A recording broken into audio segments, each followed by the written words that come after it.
I'm Don Stevens. This is crazy, but I'm going to tell you how you can get big deer to be on your property. Number one, it's simple. You just have to do certain steps. In some properties, there is no doubt.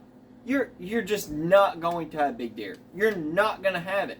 What property would you say, Cam, that you're just not going to have big deer? Tell me one instinct right now where you're not going to have big deer on your property. Give me one example, Cam. That way I can kind of contradict and I can kind of figure it out how. 120 to 150 inch deer. I'm not talking pupping youngs all the time. Well, it's that if it's a highly pressured. I'll get into that later in the video. If it's highly pressured land, you're never where they shoot everything. You're never going to get a big deer. Highly pressured land. There you go. So you're saying basically in a nutshell, highly pressured land's what you're saying, right? So in a nutshell, you're kind of wanting what? Maybe a 60 or 80 acre plot that's not pressured whatsoever that you could build a food plot or something on? Is that what you're saying? Then you got to worry about the deer roaming and the neighbors shooting them. Exactly. So you've got to keep them on your land. You have to keep the deer on your land. So you've got to have a sanctuary. Sanctuary. That's the word. Sanctuary. And what is a sanctuary? It's where nothing is. Nothing was. No one goes on. It's a sanctuary property. That means whether it's in just say you have 100 acres, 50 of it is sanctuary. That means no intrusion. Zero intrusion. That means you have nothing in that sanctuary. The deer are comfortable. So outside that 50 acres, just say you own, we're not even going to 100. Let's just say you own 80 acres and you've got 50 of it that's clear cut. That's you got tons of clear cut on 80 acres, but on 50 acres. But you got 30 that's a little bit open, and you might have a little bit of a field there. You know what I mean? So what would you do, Cam? Do you think that you would put a nice food plot on 4 acres, and then you would leave the rest? What would you do, Cam? I want an outside surrounding border. Okay, so we're talking natural grasses, right? Yeah. You want to build up your natural grasses on the outside border for security. And I want to give the deer everything it needs so it doesn't have to go wander over on the neighbors to find so in a food something plot, that's lacking on my property. Right. Something that's lacking. So in a food plot, you wouldn't want to give every deer. But how do you do that from early season to late season? That's a difficult question. I mean, well, and how do you keep from making it a dough factory? Well, there's an easy reason, or there's an easy explanation for making a dough factory. You obviously extract a couple of doughs here and there, especially ones that are old and they know the property. They were there before you were there. These deer were on this property before you got there. So you're saying you need to kill the matriarch doe? That's exactly what I'm saying. The doe that's going to walk out into the food plot that you're potentially going to plant and look at you in your deer stand, that is the doe that you're going to need to take out. And 100%. You can usually tell her too, because you'll see all the others come out and start eating, and she's standing there looking around, and she'll be one of the last ones to calm down and start eating. She is similar to a mature buck. After a doe grows to a certain age, I'm 100% positive she is just like a mature buck. I worry more about her than I do the buck, because the buck only worries about himself. That's right. Okay. Yep. The matriarch, or however you right. say that, she's worried about her offspring. She's not worried about herself. She's worried about her fawns that are coming out there with her. That's exactly right. and she will let the fawns go hang out, and she'll let the fawns eat, and she'll let them graze, and she'll stand by, and she'll watch, and she'll look, and when she feels it's safe, she'll go out as well and graze and eat. She's smart, she's educated. She's educated to the property. She beds on the property. She watches movement on the property. You have to understand this. Mature does that live on a property, they watch, they learn, and they're educated. They watch someone come in and plant a food plot. They watch someone come in and put deer stands up. They understand what is going on. It's almost the factor of them. I said factor. It's almost something as if they kind of similar. They think they're safe, basically, after so many reels. You understand? So people want a mature buck. Right. What is a mature buck? What, 4, 5, 6 years old? Well, that depends on the person, honestly. But you've got does out there that are just as old or older. Well, I have and they're multiple. Social, yeah. And they're social animals, whereas a buck's not a social animal. He's worried about himself. Right. So she can be more educated than the buck, who's just worried about himself. Correct. And unless it's rut and he's looking for does to breed, he's off by himself somewhere, and he's not the first one to come out in that field. No. Whereas that old doe, and watch, she's not necessarily the first one to come out. Her offspring's the ones that are in a hurry to get out there, and she comes out very hesitant. Well, a mature doe and a mature buck are two opposite things, obviously. Yes. But they, honestly, in my opinion, of just watching, they think very, very similar. So. But she will bust you a whole lot faster than that buck. Well, a mature doe on a piece of property, especially private property, will bust you 10 times faster than a mature buck will on a piece of private property. And do you want to know why that is? Well, she lives real close to the food source there, and that buck might be coming from 4 or 5 miles away. That's exactly and he's right. not necessarily familiar with the property. Most mature bucks will not live on a single piece of property more than 2 years. So you think, you get this deer on trail camera the first year. What's he got? Alright. Cool. Hey, we got a buck on camera. He's on the farm. Cool. And we have other bucks running the farm. It's all good. Then the second year comes around, and now he's a 4-pointer. And you can see he has potential on camera. You can see it. It's not even a notion. He has potential. Just as a small fork 4-pointer. Will you see that deer again? After 2 years, well, the chances of you seeing that deer again are about 80%. Well, not seeing him when again. a mature doe breeds, she will run off her male kids, Right. and she will make them leave the property until she's bred. Do you know why that is? And well, it's natural selection, so we don't have inbreeding going on. Correct. So so the sons and the daughters do not mate together. And we have the same thing that goes on with coyotes, and they call it dispersion. He might live on that property all year until the rut comes, and he will go 10 miles away. Correct. And he knows not to come back because he doesn't want to be breeding his sister. Exactly. And he won't. It's So if you watch this deer grow up, now when he's lived there all his life, and he grows up and he's gone. Well, he's gone for a short period of time. Unless he gets killed on another farm, he will come back.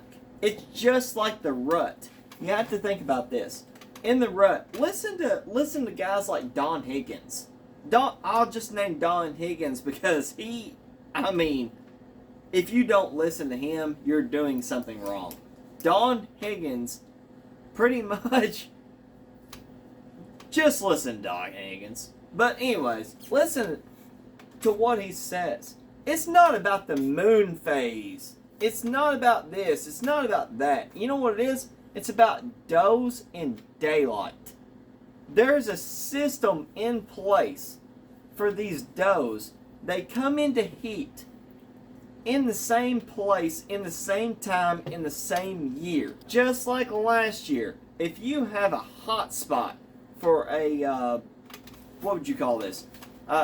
Just a hot rut spot where you've got tons of traffic, blah, blah, blah, in and out, boom, boom, boom, boom, boom, boom, tons of traffic, okay? They're going to repeat that every single year in close proximity or in the same spot as they did the year before. A hot doe will stay in her territory no matter what. She will not leave her territory. Every year, that's why they say every year rut activity. If you go to one deer stand and you've got tons of rut activity 1 year, I'm not saying you're going to have tons the next year, but I can guarantee you're going to see some because they're going to be in that proximity of that area to show you rut signs. So I used to hunt a field at Rough River that before and after the rut, you would never see a deer in this field. Right. And it would be 300 yards across that field during the rut. And I also witnessed big mature does wanted nothing to do with 8-pointers chasing her, but yet they would almost line up for this monster buck that would show up for a couple days a year to service them. You will see the same thing with turkeys, will you not? Where they have like a breeding field. The same field every year. I'll tell you what, Cam.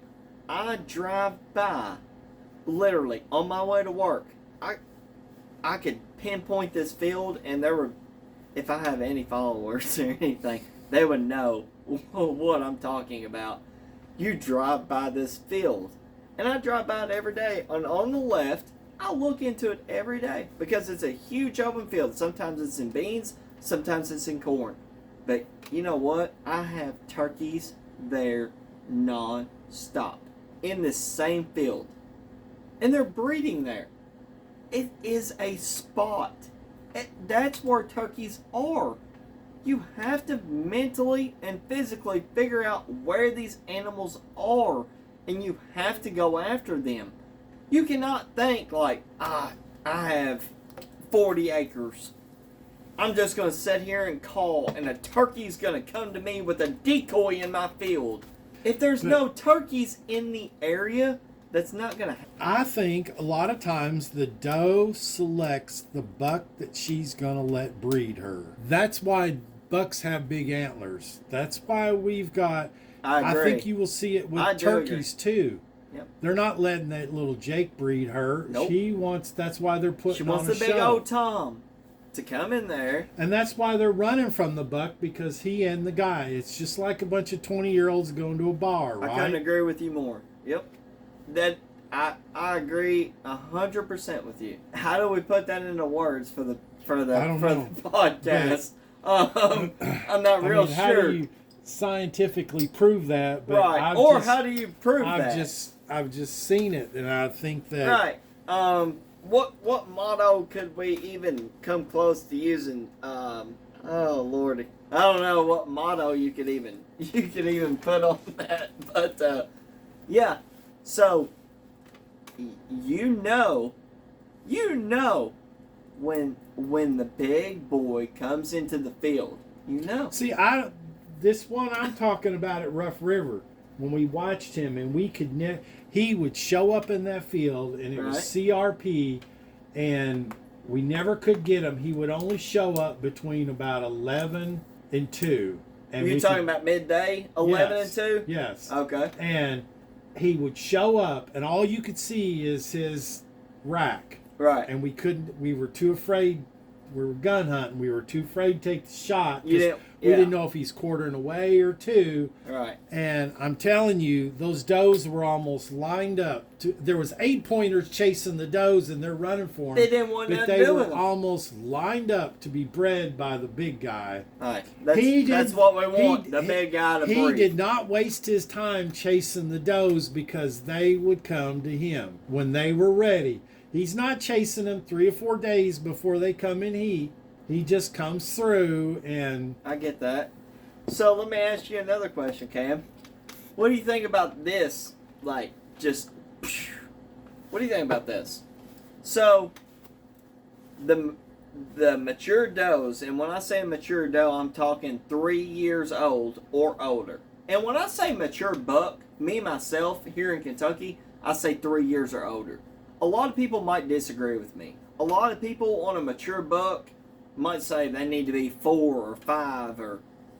A mature buck to me is 3 years old. I watch them. 1, they're nothing. 2, they're something. 3, to me, they're everything. I mean, do you let a 3-year-old walk? That's up to you. Everyone is different. There is no shame in letting one walk. There's no shame in shooting one. But to me, personally, a 3-year-old buck is a mature deer to me.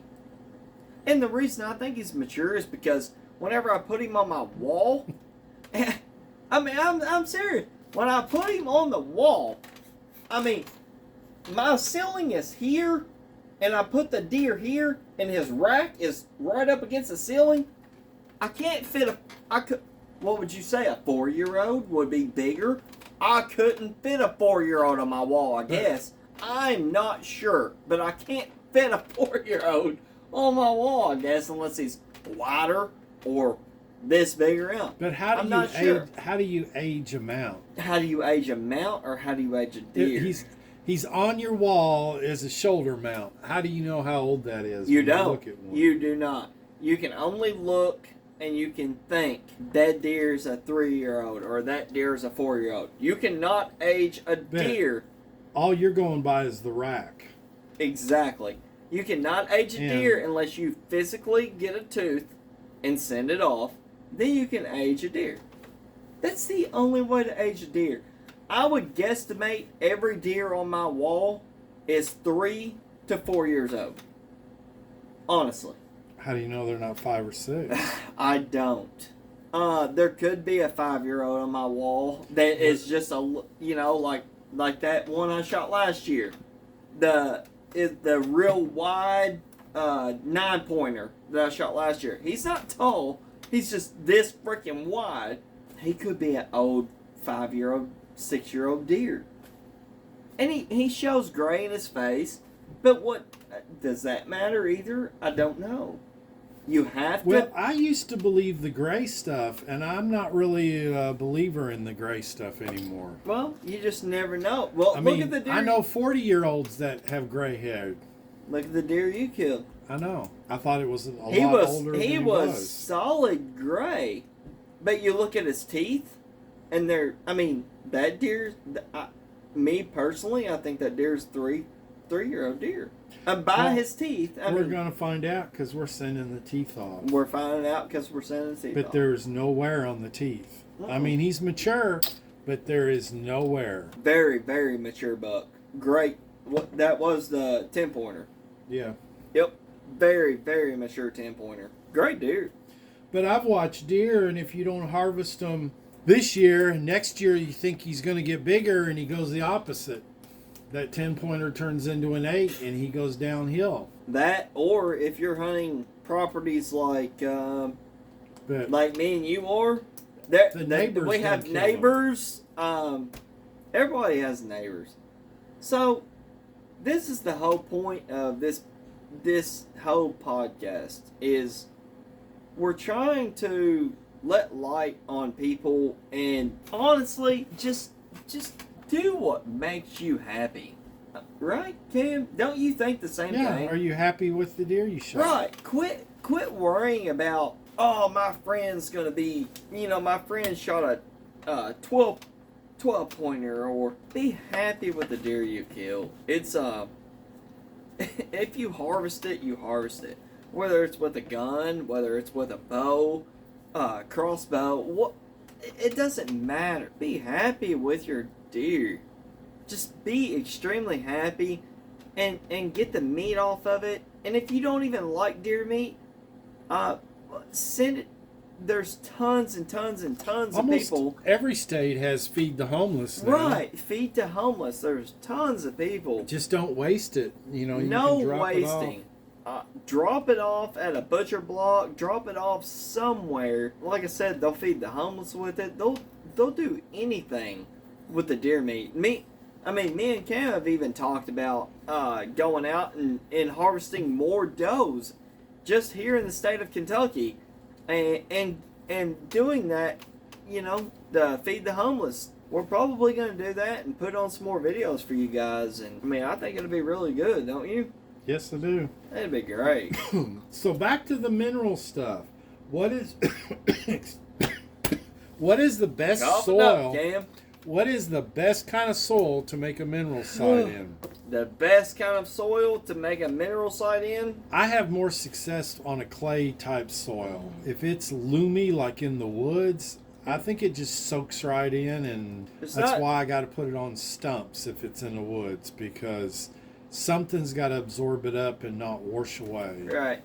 Well, there's not actually a bad type of soil to put mineral on. What if it's sandy? What if it's... If you look at what really needs to be done, the best type of mineral to put out is right before a rain. So if you scrape a mineral site with a rake, or if you do it with your foot, and you make any type of site at all, mineral site wise, with a stump, maybe, hopefully, anything you have around you, a down tree, you pour the mineral on the ground, and the best thing to do is pour it, in my opinion, the best thing to do is pour it when it's dry. You can scatter it, you can crunch it, you can do everything with it. So I've actually dug a hole before and poured the stuff in a hole to try and keep it consolidated so it doesn't. Like a small hole? No, like 5-gallon bucket around. Oh, okay. Just 4 or 5 inches, just to... Okay, just like this. Just a divot in the ground there to try and hold it so it doesn't just dilute out and wash away. Right. See, I was thinking kick everything out. How about... Divot in. How about cutting a 5-gallon bucket in half and stick it in the ground where it's ground level and putting your mineral in that. That is or actually adding water to it, and you can do that, yeah. And then it wouldn't leach out into the soil. But like I was saying earlier, I also watch it where they don't touch it until it soaks into the ground, and then they literally come eat the ground or eat the stump. Well, that's what I do. Is I'll wait till the ground's extremely dry. I'll kick out every bit of everything down to the muddy stuff. I'll pour my mineral and I'll leave it, and then they continuously just keep digging and digging and digging into the soil for the mineral. So, I mean, it's more nutrition either way. I mean, you just... But I've had in the woods where it's real loomy soil where it just would not take. They wouldn't dig. It soaked up into the ground in the woods. Yeah, they can do that too. What do you do about when the coyotes come and crap in it? Well, that's the thing is... I mean, that's why a lot of states in CWD and everything, but you will see raccoons and coyotes. The coyotes are marking this as theirs. You know what? Let's talk talk about the whole CWD and all this other stuff, okay? You brought up the coyote population, and you're an experienced trapper, and you know disease and wildlife. So let's think about this for just 1 second. They're limiting, let's just say Kentucky right now. They're limiting Kentucky from what? March till September 1st. You can't put out any mineral in the off seasons at all. You understand that? Just well, recently they just changed it recently. So from like January, February, I want to say March to, I know for a fact it's. No, it has been that way. That's when I used to complain about it, because that's when they. This just happened a year ago, though. That's when the does need it. They need it the most. That's when they need They're it. giving birth. They need these nutrients. They need these minerals. They need all of this good stuff. And the government is saying, no, you can't bait. You can't put mineral out. You can't do anything in the most time of need. That's honest. That's honest. I don't think they need mineral in November and...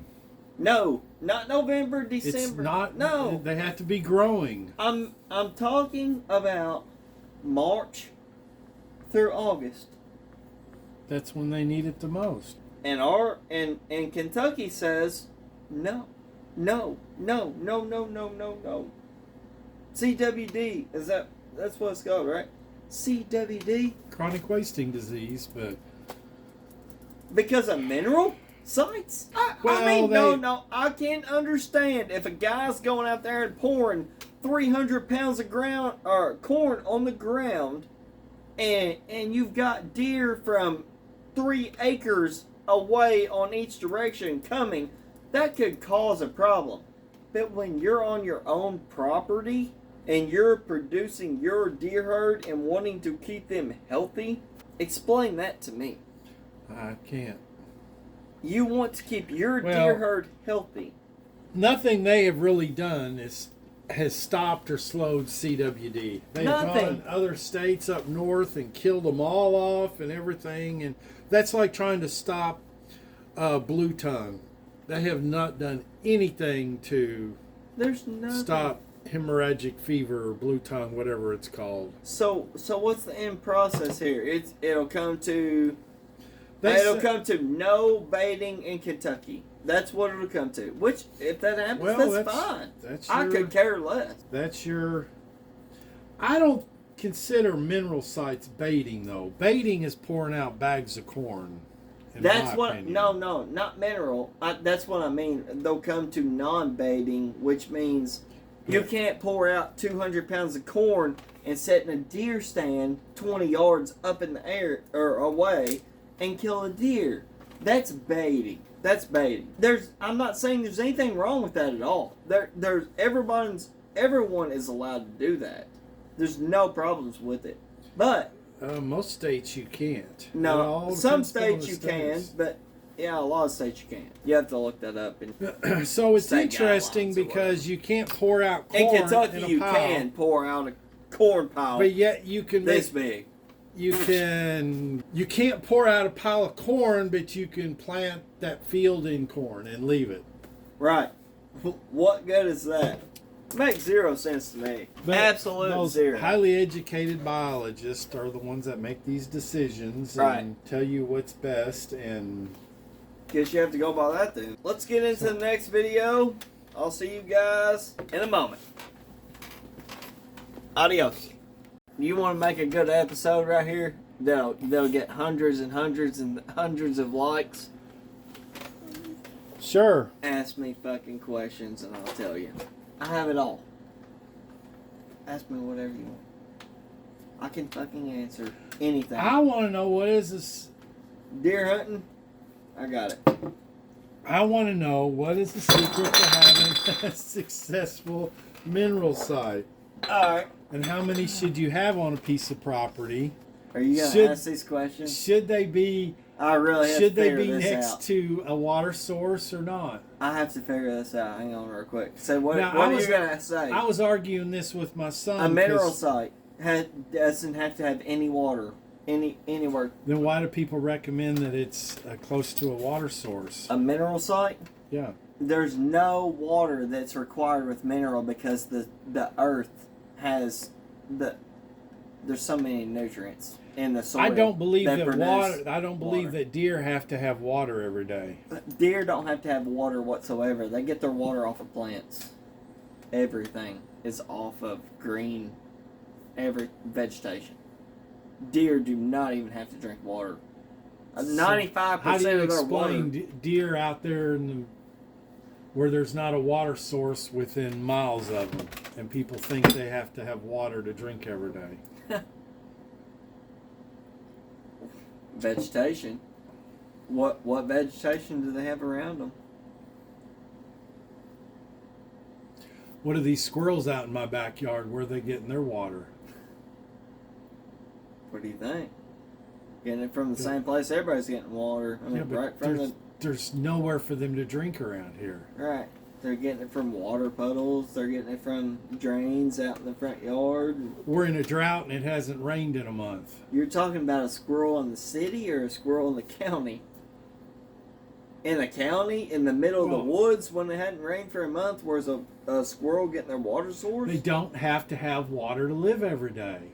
No, they do not. No, a squirrel doesn't. No. No water. Do you have to have water to live every day? No, you don't. But you would prefer to have water. But there are a lot of animals that do not drink How water every day. often do you see a squirrel drinking out of a water That's hole? what I'm saying. Never. You don't. How often have you ever seen a squirrel go up to a pond, a river, a lake? So these people. How often have you ever seen a squirrel drink? I've never. Ever. You know why? So I used to hunt right next to a pond because it was a pinch point. Right. And I can probably count on my hands how many times I watched a deer drink out of it. But yet, You said all count on these your deer- hands, so that's Well, I less don't than know. 10 times, obviously. Well, I don't know. I just know that, oh, there's a pond. This is where you need to hunt You because think, deer got to you drink. Think, But yet, yeah, you think. Deer if get their you- nutrition. Deer get everything out of the soil, the plants. if you ate celery every day, would you need to drink water? What percentage? As a human, I don't know. Well, yeah, but what not I'm really saying sure. is their diet is, especially during the summertime, it's all these green leafy plants that are full of water, right? That is where they get their stuff from, yeah. Yeah. Yep. It's where they get everything from. So if you go into plant-based everything, that's where the deer are honestly going to get everything out of the soil and out of the plants. Everything. There's nothing that they cannot get out of one. Just think if one person planted a half acre of what do you call it? A food plot. Yeah. There's But so see, much vegetation. Even There's- right now, you've got tons of honeysuckle, even though it's Are you talking 34 about? degrees. Are we There's still. Are we talking? Yeah, we're talking. All right. All right. We're talking. So you're not talking about. Well, the topic was what makes a successful mineral site. Successful mineral site. And most people, all they want to do is pour salt on the ground. All right. So Which let's makes- just which- when start you eat- from here then. When you Ken. eat Let's start popcorn from that's here. salty, you want to drink with it, right? Right. All right. Let's start from here. You're talking about a successful mineral site. A successful mineral site. You can do. It doesn't matter where it is. It can be covered in leaves. It can be covered in anywhere. Any successful site that you're going to find, number one is going to be deer movement. That is number one. You Yeah. can't have any successful site without deer movement. But the deer will find it. Will they? Will They deer's always nose find mine. attract the scent? My biggest problem with mineral sites is finding the proper soil. Okay. Because I know The proper soil. one I had at Rough River, it would hold water all through the summer because they pounded the ground so much Right. that they compressed it and it would Okay. sit there and hold water. Gotcha. Then when I'm up in Lewisport, I try and make it in the woods, and I could never, because it would just all soak into It would evaporate and soak in. the loomy type, forest type soil. Okay. So the ones I'm running right now are around stumps. Stumps are basically the best. That's why you see it advertised on every commercial. Basically, look at a salt rock. But It's a stump basically in the ground. It melts away, they're down the hill. I mean, it's Right. on a slope of a hill, and they also say don't put mineral sites on slopes. It needs to be flat and level. Well, Is that true? Well, the only reason that people are going to tell you that, Cam, honestly, the only reason people are going to tell you not to put a slope, mineral dissolves in the ground. Literally. You know what I mean? Yeah, well, I've also had it where they won't eat, unless it's all salt based, what you're putting there. Sometimes they wait till it dissolves into the ground, and then they're eating the dirt. Right. Mineral doesn't always have to be completely salt based. It can be everything. With a mineral like mine, like you put oats and all kinds of things into mineral to mix in, oats and everything to mix in with the mineral. Not everything's going to dissolve into the ground and wash away. I mean, there's still going to be stuff like everything. Why do you put oats in your mineral? Huge concentration. It's basically the best formula for whitetail deer. Oats are basically the best. You look at any whitetail So why deer. not just feed them oats?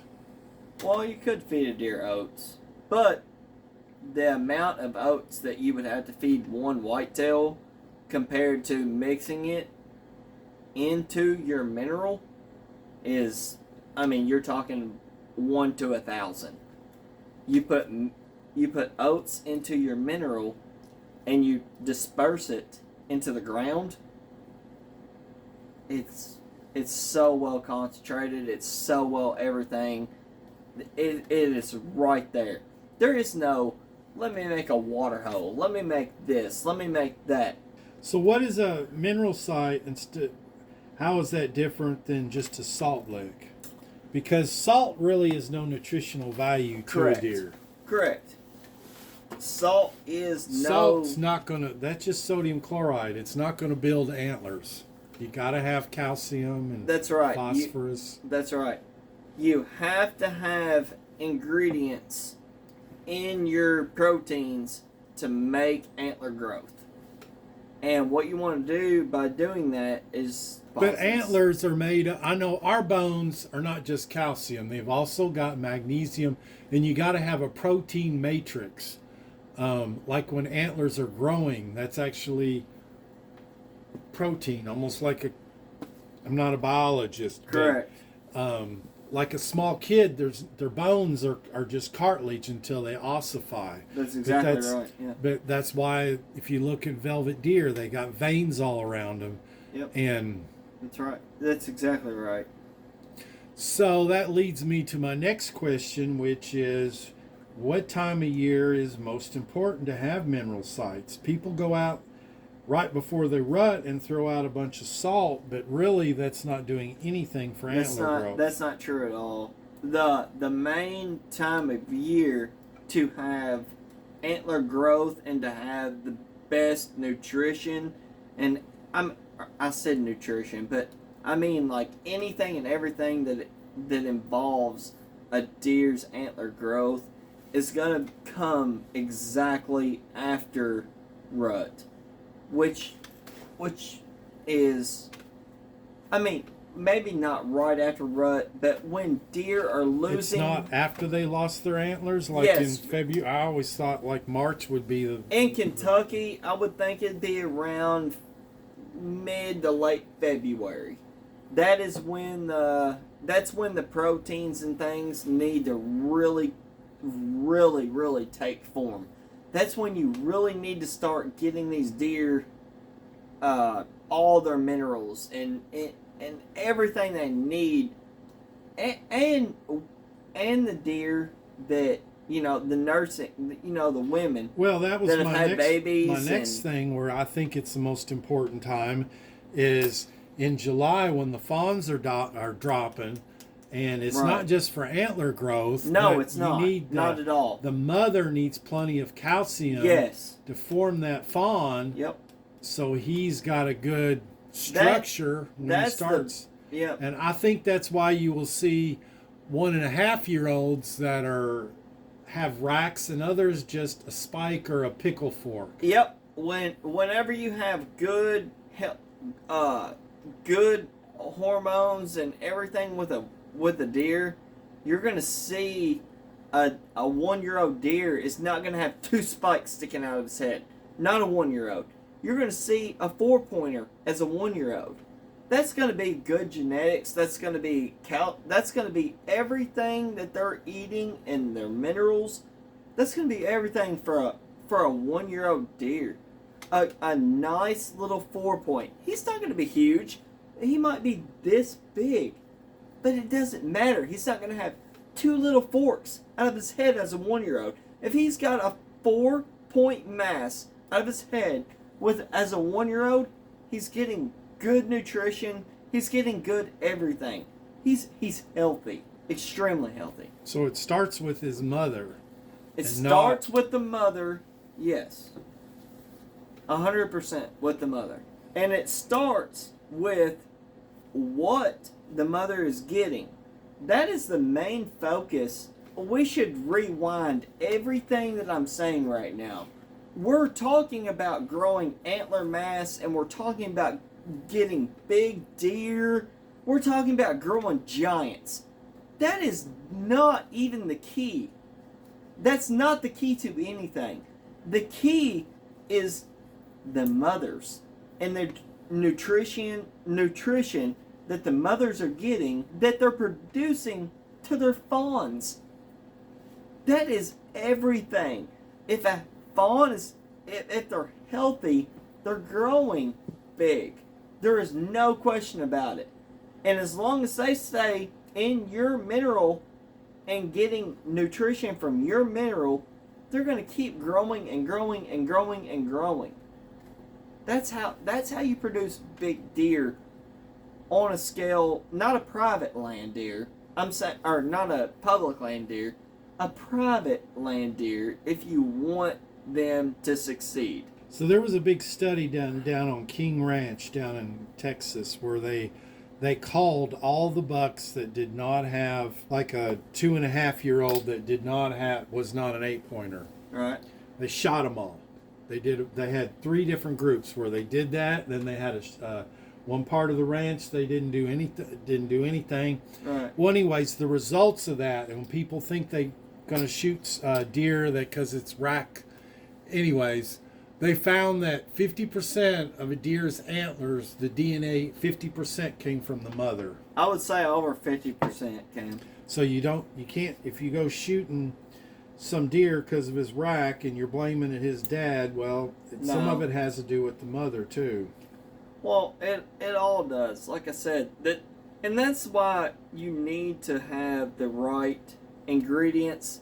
If you're going to put out mineral, there's tons of great minerals that you can put out. I mean, I could name probably 5 right now that are great. But to when you put pick out. up most of them at Walmart and you read the label, it's 99 point what percent salt.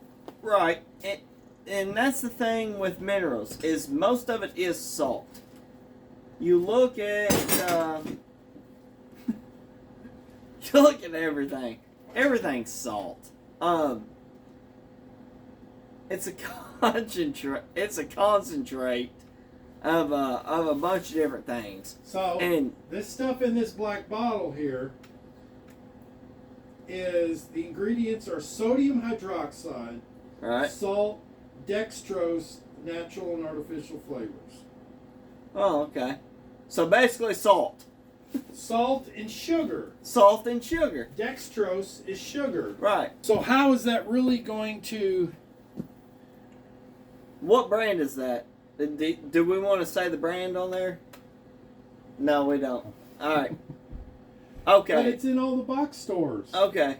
Yeah, it is in all the box stores. That's a very good brand. But you just named it off. What is it? But it's Name it off again. salt. Salt.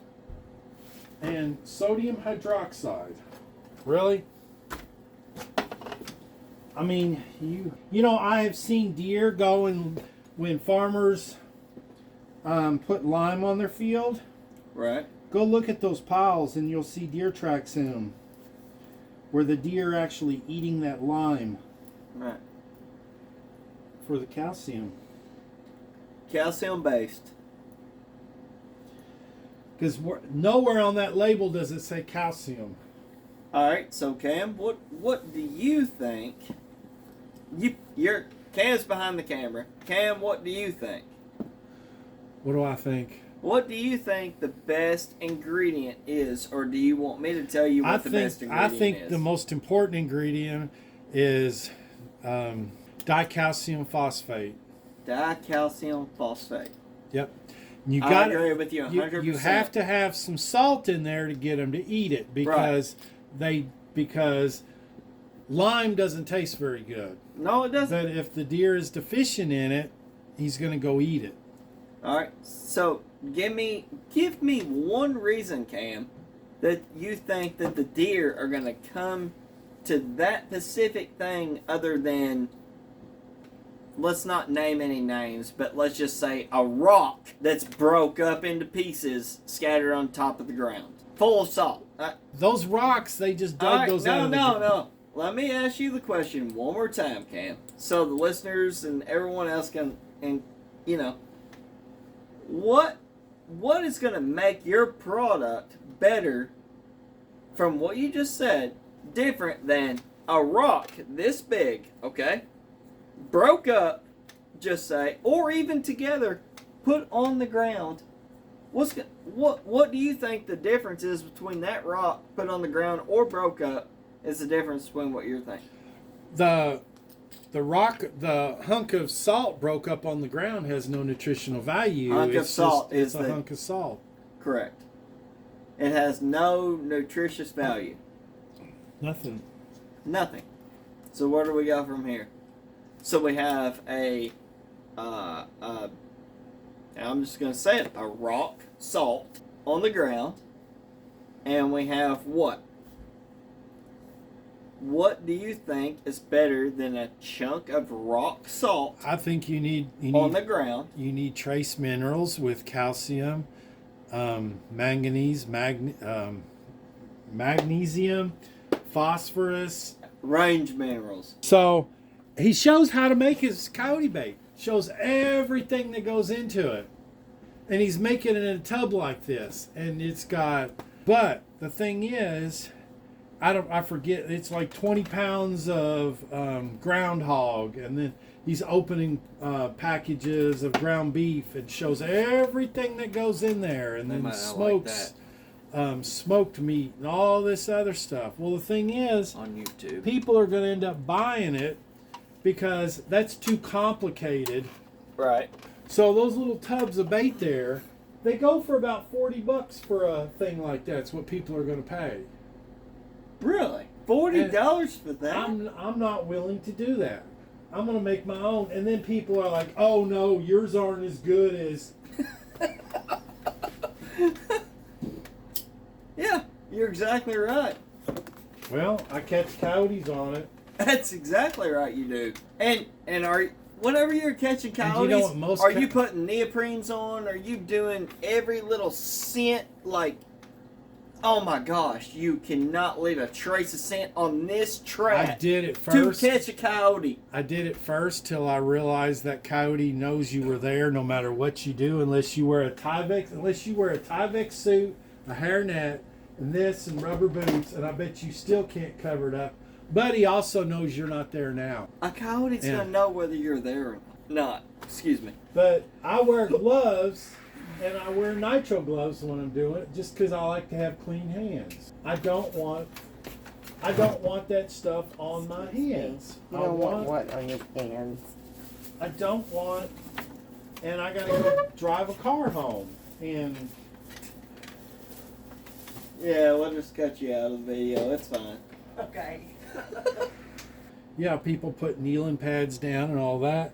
Right. Yet they drove right up to it with their car and Right. Basically, so 100% of everything that's gonna happen is you do not want to feed deer. They're your typical range minerals you go buy. If a goat eats it, it can kill them. psyllium, Psyllium. It's one of those. They're all critical for both bucks and does. Well, what is the element that can kill a goat if they eat too much? And you don't want your deer getting too much. That's why you don't want to go Tractor Supply and just buy one of those range mineral blocks. I think it's goats. Yeah, but it's What? you can have too much of one. It shuts their kidneys down or something. Like you don't give a horse a block of horse rain mineral to a goat because it can kill them. Their kidneys can't take it. It's too much of one element. Well, what about sugar beets and stuff like that? Turnips. They won't eat them till after it frosts, and then they're eating them for the. But it's not a natural. Most animals, sugar is not part of their diet. The American Indians never had cavities until they started cultivating corn. Right. Because it's not a natural. Because, the Indians didn't brush their teeth and they didn't have cavities. Look at the deer. Okay, I just did a European mount. And look at the black tartar. Yeah, you're not recording. Huh? You're not recording. I mean, I'm not recording. That's recording. Are you recording? Yes, I'm recording. All right now. Huh? What you got? Oh, God. So, I've killed a lot of coyotes in my life. And I always like to look at their teeth, just like I look at deer teeth, right? Okay, you got a bunch of dogs. Have you ever looked at their teeth? No? Well, go home and look at their teeth. I have dogs at home. No, I mean dogs at home. Go look at their teeth. Is there any black tartar on their teeth? I'll have to look. Go home and look. What if there is? Okay. I have never seen black tartar on coyote teeth. Why is that? Why do you think? What are you feeding your dog? Regular dog food. Regular dog food. Okay, pick up your box of dog food when you go home and read the ingredients. When you go home and you tell me, you're going to see it's going to be stuff like corn and sugar. Right. Okay. Well, coyotes don't eat sugar. They eat mice and dead deer and there is no sugar in their diet. There's no tartar. There's no black tartar on any coyote that I've ever killed. But yet, Duchess, she'd have the vet wanted us to brush her teeth. And why is that? Because what we feed her. We're not feeding her natural food. We're feeding her dog food, which is a bunch of crap that's not fit for. And look, and you'll see that it's one of the main ingredients is corn. What does corn have? Sugar. Deer teeth don't rot away, they grind away because they're eating. So that's another problem with aging a deer by their teeth. It's what type of soil they're eating too, and how much sand is in that soil. The American Indians, their teeth would be all ground down because how did they grind their food or their corn, their acorns and everything? They had a grinding stone, right? And they sat there and ground it down. That grit would grind them down. Deer's teeth, well, a lot of deer, that's what causes them to die because their teeth wear away. But yet a horse can live to be 15 years old or more. And it's because of what's being fed them over